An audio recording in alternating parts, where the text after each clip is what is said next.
इस वक्त हम लोग मौजूद हैं सेंट्रल दिल्ली इलाके में। सेंट्रल दिल्ली इलाके के रैन बसेरे के अंदर हम लोग हैं और हमारे साथ बात करने के लिए विक्की शर्मा है जो कि केयर टेकर हैं। आप यहाँ पे क्या काम करते हैं और आपके साथ और कितने लोग इस पूरे रैन बसेरे की देखभाल करते हैं?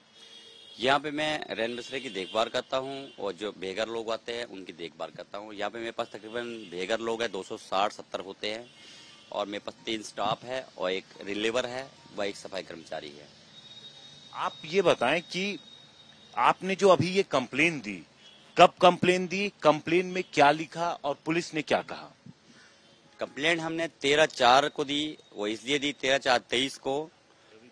तब तक हम इस बात को हल्के में लेते थे। ये व्यक्ति था एक कलीम नाम का शख्स जो हमें परेशान करता था।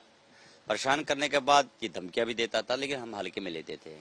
और उसके बाद जब इसने हमें बताया क्या आप परेशान करता था? ये कहता था कि आप मुस्लिम बनिए, आपको अल्लाह जन्नत फरमाएगा, आपको हूरें मिलेंगी, हम लड़की से शादी कराएंगे, हम आपको पैसा देंगे। हमने मना किया तो कहता हमारे पास और रास्ते हैं। भाई क्या रास्ते तुम्हारे पास? तो टॉर्चर करने के रास्ते हैं। उन्होंने संदीप को बहुत टॉर्चर किया, एफआईआर पे एफआईआर करवाई, झूठी एफआईआर। कैसी एफआईआर करवाई संदीप के खिलाफ?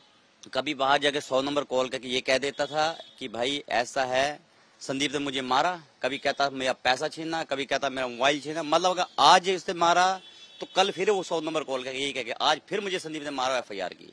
वो जिसका आप नाम ले रहे हैं कलीम, वो कहाँ पे रहता है, क्या करता था और कैसे आप लोगों के संपर्क में आया? देखो हमें ये कहता था कलीम कि हाँ वो हुसैन बख्श मदरसा है कोई मटिया महल में, वहां रहता था। हम पर्सनली आइडेंटिफाई नहीं करने गए उसको कि वो कहाँ रहता था, इतना हमें सुना वहां रहता था। कलीम था उसका नाम, बिहार का रहने वाला है। वो लोगों को मोटिवेट करता था। कहीं कहता कि मैं टीचिंग करता हूँ, लेकिन टीचिंग करता नहीं था, लोगों को मोटिवेट करता था। वो जाकिर नाइक कोई वीडियोज है जिसके थ्रू कन्वर्ट करने का सिस्टम था। तो यहाँ पे वो अक्सर आता था? कभी आ जाता 15 दिन 10 दिन, 15 दिन 10 दिन में आता था। 10 दिन और 15 दिन में आकर के वो ऐसा परेशान कर जाता था कि आदमी को 6 महीने तक भूल ही नहीं जाता था। और कहता क्या था? मुस्लिम बनो, हाँ आप मुस्लिम बनेंगे आपको जन्नत होगा। आप एक मुसलमान बने, आपने सिर्फ 4 को बनाना, आगे 3 को बनाना, और 4 हो गए, आपने अपना काम कर दिया। अब उन 4 ने आगे 4 को बनाना है। क्यों करेंगे भाई हम? फिर आप पुलिस के पास ये शिकायत पहली बार कब लेकर गए? 13/4/2023 को। 13/4/2023। फिर पुलिस ने उस वक्त आपसे क्या कहा? मैंने शिकायत देता रहा, पुलिस ने अपनी इन्वेस्टिगेशन की। तुर्कमान गेट पुलिस ने हमें कहा था कि ये दोबारा आए तो आप हमें इन्फॉर्म करिए, हम इसको कर देंगे। लेकिन हुआ क्या, उसके बाद वो इधर ना आकर के फिर दूसरे शेल्टर में जाने लगा। फिर उस संदीप को बहुत ज्यादा टॉर्चर किया। संदीप कहाँ पे है? एक शेल्टर और है वहाँ पे रहे। हाँ तो वहाँ पर मतलब आसपास के तमाम शेल्टर में, सब शेल्टर में जाता था, सब में। और यही कहता था। हाँ, दिल्ली कितने लोगों ने कंप्लेन की है उसके खिलाफ? देखो जी, हम 3 लोगों को फिलहाल पता लगा कि हम तीनों के साथ एक कंडीशन है, तो हम तीनों मिलके कंप्लेंट किए।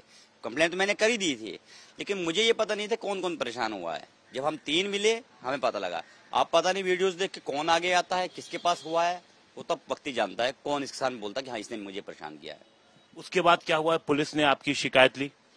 अब शिकायत ली, अब पुलिस ने हमारे को हाई लेवल की मीटिंग बैठी। मीटिंग के बाद इन लोगों ने हमारी सुनवाई की और अब हम पुलिस के भी शुक्रगुजार है कि हमारी सुनवाई होकर एफआईआर दर्ज हुई उसके ऊपर, उसको अरेस्ट भी किया, अंदर भी किया। नहीं तो हमारा तो वजूद ही खत्म था। यहाँ पर आप कब से हैं विकी? 14 से लेके 2014। 2014 से हैं। हाँ जी। तो ये विकी हैं, 2014 से यहाँ पर हैं और केयर टेकर का काम करते हैं।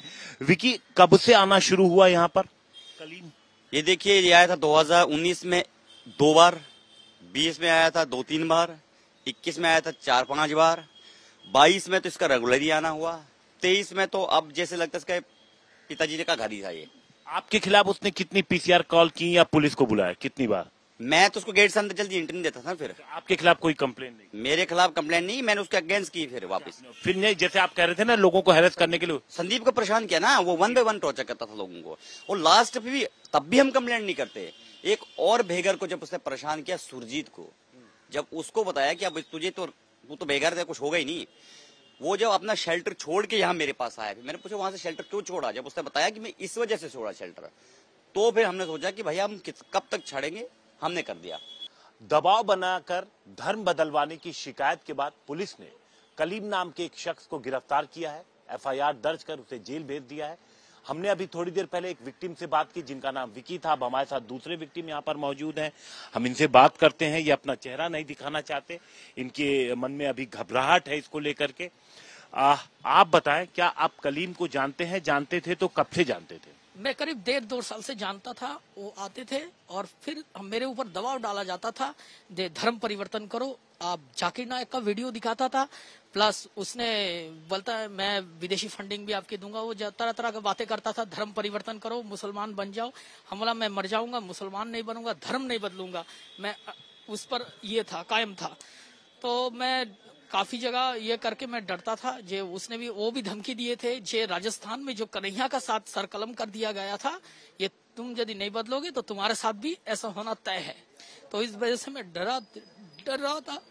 तो मैंने इस बारे में काफी ये से चर्चा की। उसके बाद हमारे केयरटेकर से चर्चा की इस बारे में, तो उनके साथ भी ऐसा हुआ। तो हमने गए थे, थाने पे गया था, एफआईआर किया। उसके ऊपर कार्रवाई की डीसीपी साहब ने और एसीपी साहब ने, और उनको तुरंत जेल भेज दिया गया।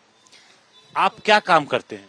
मैं कैटरिंग का काम करता हूं और मैं टेंट हाउस और कैटरिंग का काम करता हूं। और मैं बहुत ये था, प्रीत था इस वजह से। तो मैंने सोचा कि मैं इसके ऊपर, मैंने काफी चैनलों को भी मैं कहा हूं कि इसके वो पूरे देश में ये हो जाए, किसी का धर्म परिवर्तन में कोई लिप्त। आप ये बताएं कि पहली बार आपकी कलीम से बातचीत कब हुई और कहां पर और कैसे?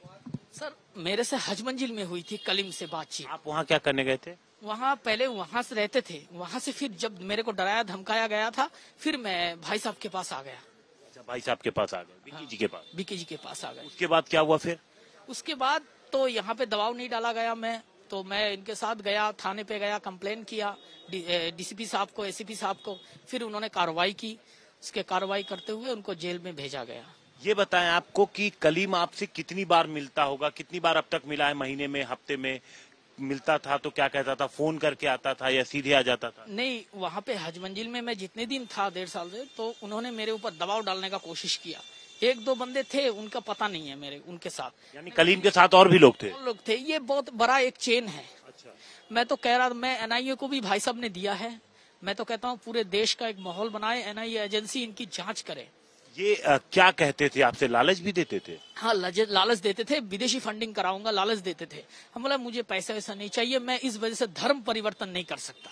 तो जब आपने मना कर दिया तो क्या कहते थे फिर? वो कहते थे जैसा कि राजस्थान में कन्हैया का साथ हुआ है, ये तुम्हारा साथ भी होना तय है। और जब आपके खिलाफ भी कोई शिकायत वगैरह करी है उसने, कलीम ने? कलीम ने मेरे ऊपर शिकायत नहीं की, मैं उनके ऊपर शिकायत किया था जब धर्म परिवर्तन करने के लिए मेरे ऊपर दबाव डाला गया। ठीक है, तो उसके बाद पुलिस की कार्रवाई अब तक जो हुई है उस पर क्या कहेंगे आप? नहीं, मैं तो कहता हूँ ठीक है। इनके ऊपर मैं तो यही कहना चाहता हूँ कि इनके ऊपर एनएसए लगाया जाए, जरूर देशद्रोह का मुकदमा चलाया जाए। जितने भी देश भर में हो रहे हैं, करीब धर्मांतरण मुद्दा हर जगह चैनलों पे आ रहा है। आप ये बताएं कि कभी बातचीत में उसने आपसे ये भी बोला था कि उसने कितने लोगों का करा दिया है, कितने लोग धर्म बदले हैं, ऐसी कोई बात की हो?